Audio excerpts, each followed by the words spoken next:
This video is sponsored by War Thunder.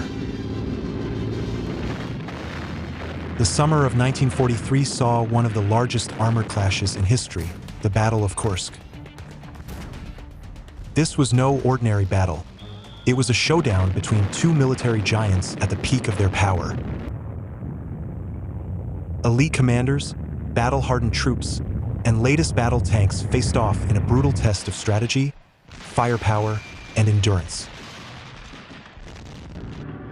While Kursk is legendary for its scale and ferocity, its true essence lies in the stories of those who fought there. Today, we step onto the battlefield through the exploits of three panzer commanders from the 1st SS Panzer Division Leib-standarta Adolf Hitler LAH, part of the 2nd SS Panzer Corps. Through their experiences, we unravel the chaos, strategy, and brutal realities of history's greatest tank battle.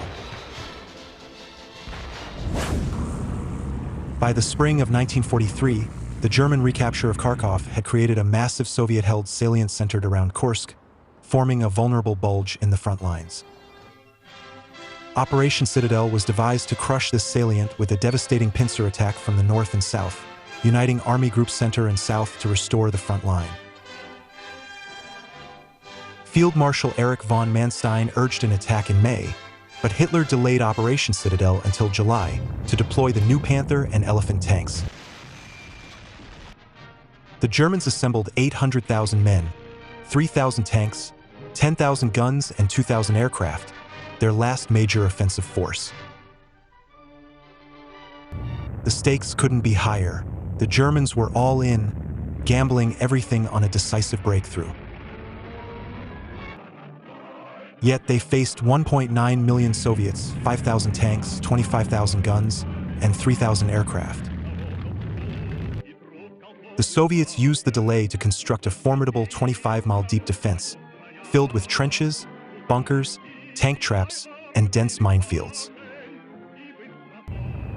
The highly anticipated 200 Panthers of the 48th Panzer Corps proved to be a major disappointment, plagued by mechanical failures and manned by inexperienced crews. Within 2 days, only 50 were still operational, and after 5 days, that number had dwindled to just 10. Most of the fighting fell to Panzer III and Panzer IVGs, equipped with new anti-tank rifle skirts, alongside assault guns and a few Tiger tanks with 88mm guns. Leading the southern assault was 2nd SS Panzer Corps, composed of the elite Waffen-SS divisions, Leib-standarta, Das Reich, and Totenkopf, under SS Obergruppenführer Paul Papa Hauser. Attached to Generaloberst Hermann Hoth's 4th Panzer Army, within Field Marshal Erich von Manstein's Army Group South, their mission was to push north before turning east toward Kursk. With thousands of men and machines assembled, and the Luftwaffe dominating the skies, the stage was set for a battle of epic proportions. For many, failure meant certain destruction. The 2nd SS Panzer Corps, armed with nearly 500 tanks and armored vehicles, was about to plunge into what would become the greatest armored clash in history. At dawn on July 5, 1943, the attack began. 11 operational Tigers, led by SS Captain Heinrich Kling, advanced north from their starting position near Bykovka, tasked with breaking through Soviet defenses to the south and southeast of the town. The enemy, a well-organized force of flamethrowers, anti-tank guns, and T-34 tanks, put up stiff resistance. In the opening clash, platoon leader Michael Wittmann's Tiger swiftly eliminated 2 T-34s, while the other Tigers took out anti-tank positions and additional Soviet armor.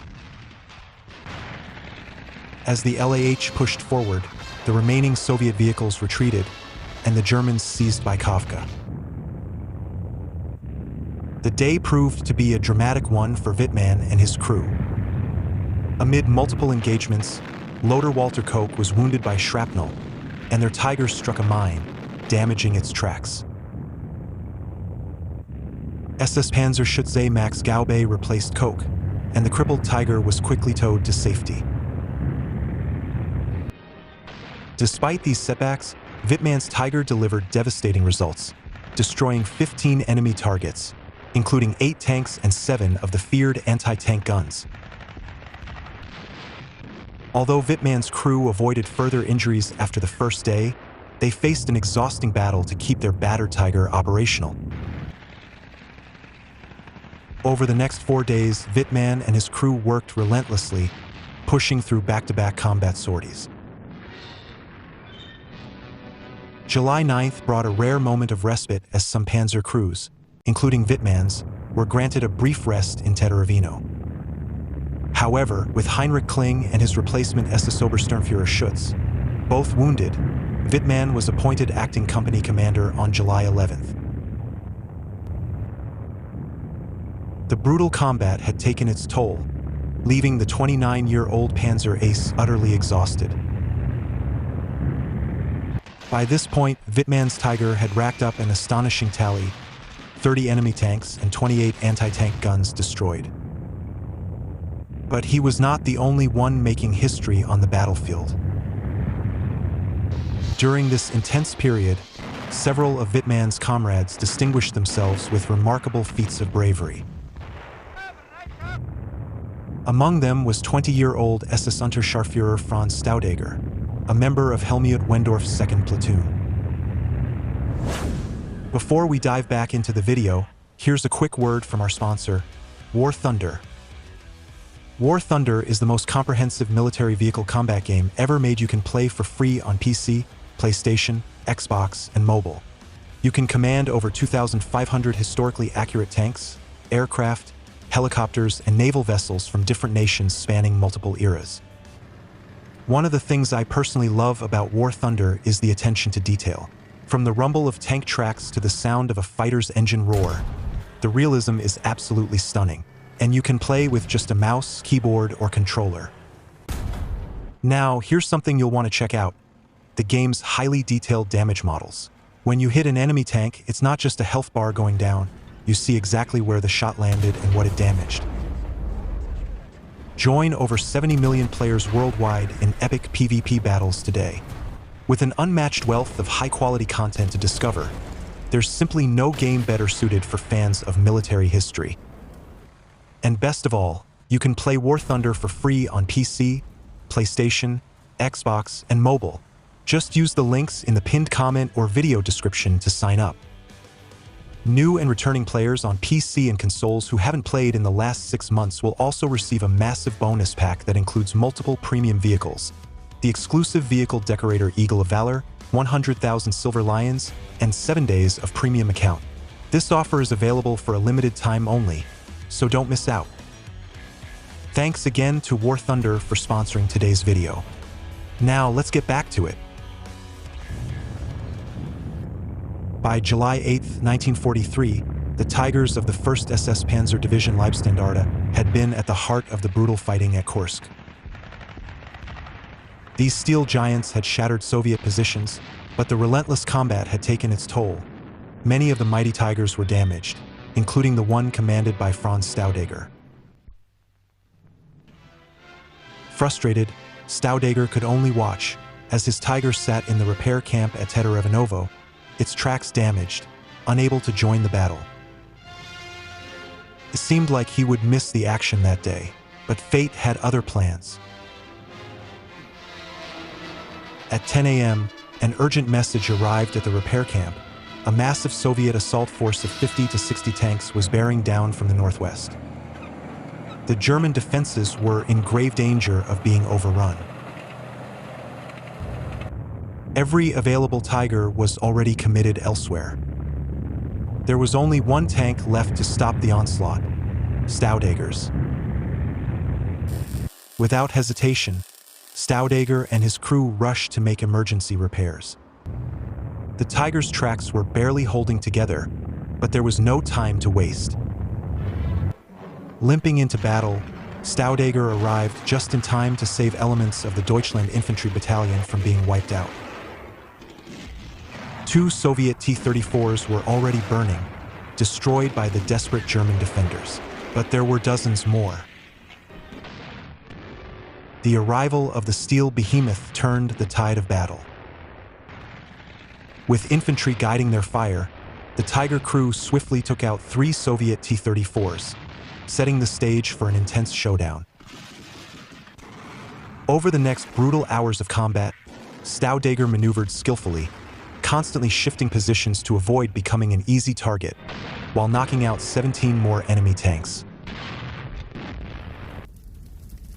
Despite taking numerous hits, the Tiger's thick armor proved impenetrable to the Soviet 76mm guns. The enemy attack faltered. What had begun as a Soviet offensive turned into a chaotic retreat. But Staudager wasn't done yet. As the Tiger began moving forward, German infantry erupted in cheers. They had witnessed a single tank turn the tide of battle. Pushing ahead, Staudager stumbled upon the Soviet regrouping point, a forest behind their lines, where enemy crews believed they were safe. But they weren't expecting the Tiger.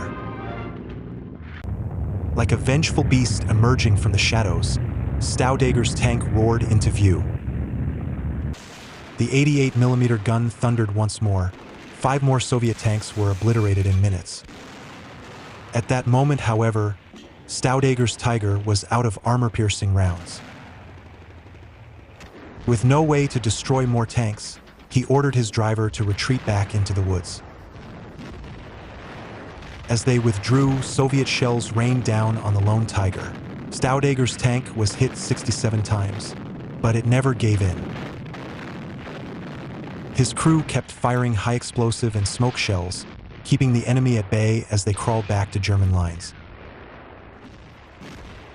By the time they returned, the Tiger was nearly wrecked, its suspension badly damaged, its tracks barely holding together. The crew was utterly exhausted, on the brink of collapse. But the Soviet attack was crushed.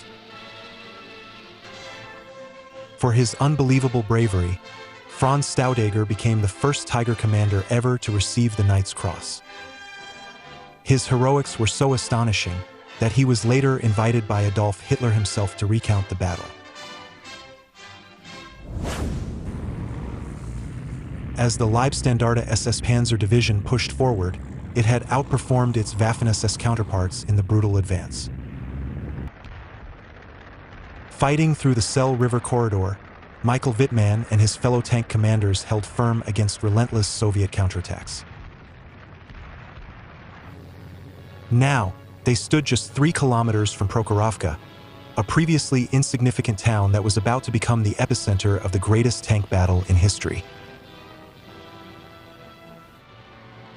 On the morning of July 12th, the stage was set for a brutal clash of armored warfare. Over 2,000 armored vehicles and anti-tank guns from both sides converged on the vast plain south of Kursk, near Prokhorovka. Roughly 90 kilometers southeast of Kursk, the 2nd SS Panzer Corps, fielding just under 300 vehicles, including 15 Tiger ones, faced off against the Soviet 5th Guards tank army. The battlefield stretched across 20 kilometers, primed for an armored clash of unprecedented scale. The Germans were heavily outnumbered 3-1, but they held their ground. Wave after wave of Soviet tanks came rushing forward, but the Waffen-SS formations refused to break. The Leib-standarta's objective was clear: engage the enemy head-on and advance toward Prokhorovka. But unknown to Panzer Corps Commander Paul Hauser, the Soviets had a surprise in store. 2 fresh tank corps, the 18th and 29th of Rotmistrov's 5th Guards tank army, lay in wait just south of the town, poised for a massive counterattack. When they struck, the Leib-standarta was momentarily caught off guard, but the veteran crews quickly regrouped and stood their ground. The Leib-standarta had just under 100 tanks at its disposal, primarily Panzer IVs and older, lightly armored Panzer IIIs. Among them were only 4 fully operational Tigers, including Michael Wittmann's. Despite being heavily outnumbered, they held their ground, successfully repelling Soviet attacks. SS First Lieutenant Rudolf von Ribbentrop, son of Nazi Germany's foreign minister, led a company of 6 Panzer IVs as they advanced down a slope to support the embattled Panzer Grenadiers. Engaging at a range of 800 meters, his unit successfully destroyed several T-34s. While the Panzer IV, the most widely used German tank at Kursk, lacked the speed and armor of the T-34, it had the advantage of superior firepower and targeting precision. But at Prokhorovka, tactics and training meant the difference between survival and annihilation. Soviet infantry, whether dead or alive, were tossed from the blazing tanks as the battle intensified. With their supporting troops taking cover, the Soviet armor pushed forward relentlessly until both sides became fully entangled in close-quarters combat. From his observation post, Red Army General Pavel Rotmistrov witnessed the ferocity of the fight. There was neither time nor room to disengage from the German enemy and reform in battle order or operate in formation. The shells fired at close range pierced not only the side armor but also the frontal armor of tanks on both sides. Ribbentrop's own experience was just as intense. A T-34 began to burn. It was only 50 to 70 meters from us. At the same instant, the tank next to me took a direct hit and went up in flames. His neighbor to the right was also hit, and soon it was also in flames. The avalanche of tanks rolled straight toward us. From this range, every round was a hit. Ribbentrop and his crew fought desperately, destroying 4 more Soviet tanks, one of them at a mere 10 meters. The final shot was devastating. The T-34 exploded, and its turret flew 3 meters into the air, nearly crashing into his own tank's gun. As the Soviet wave rolled past him, Ribbentrop found himself behind enemy lines, surrounded by Soviet tanks oblivious to his presence. Meanwhile, German assault guns and hidden panzer formations opened fire from behind an anti-tank ditch, turning the battlefield into an inferno. Seizing the moment, Ribbentrop's panzer charged through the mass of Soviet infantry from behind, its machine guns tearing through enemy troops. Seeking cover, he pulled up behind a burning T-34 and continued firing on the Soviet tanks desperately trying to cross a bridge over the ditch. Burning T-34s ran into and over one another. It was a total inferno of fire and smoke and impacting shells and explosions. Then, disaster struck. A Soviet shell slammed into his turret, driving the gunner's sight into his eye and inflicting a severe head wound. But even in his injured state, Ribbentrop and his crew had knocked out 14 enemy tanks before finally retreating to the safety of German lines. On the northern sector, SS Captain Heinrich Kling's 13th Heavy Panzer Company advanced relentlessly, its Tiger tanks crushing through hedgerows and dense undergrowth. Suddenly, from the tree line less than a mile away, a wave of 60 Soviet tanks surged forward. Second Lieutenant Michael Wittmann reacted instantly. His Tiger's 88mm gun roared, sending a T-34 up in flames. The Soviet tanks fired while on the move, rapidly closing the distance. 4 Tigers were hit, momentarily crippled but still standing. Just as the armored clash intensified, Colonel Hans-Ulrich Rudol's Stuka dive bombers screamed into the fight, streaking down through the smoke-choked sky. Black pillars of burning fuel spiraled upward, as the Stukas unleashed their deadly 37mm cannons on the exposed rear armor of the Soviet tanks. But the Soviet Yak fighters were quick to respond. The skies turned into a battlefield of their own, with Yaks swarming the slower Stukas, trying to pick them off. Moments later, German Bf-109 fighters swooped in, tearing into the Yaks, turning the aerial combat into a swirling, deadly dogfight. Wittmann's 3 Tigers pushed forward, battling through a storm of steel, the air thick with smoke and flames. As they passed Prokhorovka, Kling's urgent voice crackled over the radio.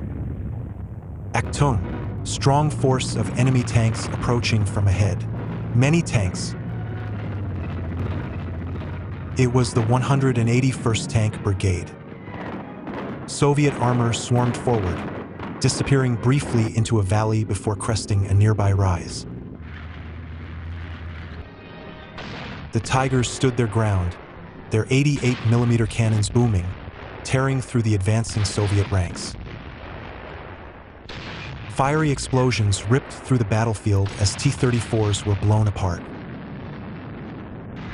But the Soviets kept coming. They needed to get within 800 meters, close enough for their 76mm guns to have any chance of penetrating the Tigers' thick frontal armor. The battle raged on, as Wittmann and his fellow tankers fended off the brutal close-quarters combat that continued throughout the day. After a brutal day of fighting, the LAH forces had successfully held their ground around Hill 252.2. However, the battle had not gone as smoothly for the other Waffen-SS divisions. Totenkopf had suffered heavy casualties in reaching its assembly point northwest of Prokhorovka, while Das Reich was bogged down by stiff Soviet resistance. As the battle wore on, the once flat, dry steppes were transformed into a landscape of destruction, littered with the burning wrecks of armored vehicles and the twisted remains of fallen soldiers. By the end of the day, on paper, it seemed like a staggering victory for the Germans. Their tank losses were minimal, while Soviet casualties were catastrophic. Though figures remain heavily debated, historian Christer Bergström estimates that the Germans lost 850 men and just 5 panzers, while Soviet forces suffered 5,500 casualties and nearly 300 tanks destroyed. The Leib-standarta's Tiger Company had been particularly effective, with only 1 Tiger temporarily knocked out, and even that was later recovered and repaired. Despite their tactical successes, the German forces simply couldn't keep up with the sheer numbers of Soviet reinforcements. For every Soviet tank destroyed, more seemed to appear, and while the Soviets could absorb their grueling losses, the German Waffen-SS divisions were stretched to their limits. While his commanders remained confident of victory, Hitler saw things differently. Summoning his army leaders to the Wolfslair headquarters in East Prussia, he delivered unexpected orders. With the Allied landing in Sicily on July 10th, he declared that Operation Citadel must be halted immediately to redirect troops to Italy. Thus, Operation Citadel ground to a halt. While the Germans held the upper hand in the battle, they had already lost the campaign. Michael Wittmann and his fellow Tiger crews, despite their personal successes, could not turn the tide of the war. By July 14th, the Leib-standarta's Tiger Company had just 5 operational tanks, though this number had risen to 9 by July 17th. With the German advance now halted, they retreated west of Belgorod. On July 17th, 2nd SS Panzer Corps received orders to withdraw. Operation Citadel had failed, and with it, Germany's last major offensive on the Eastern Front had come to an end. Shortly after, Wittmann and his comrades were redeployed to Italy, as the war shifted in a new direction. And that's it for the video. But before you go, don't forget to check out today's sponsor, War Thunder, and blow up some tanks. Play the game now for free on PC, PlayStation, Xbox, or mobile using the links in the pinned comment or video description. If you're new to War Thunder or returning after a break of at least 6 months on PC or consoles, you'll get a massive bonus pack including premium vehicles, 100,000 Silver Lions, and 7 days of premium account. Make sure to grab it while it's available.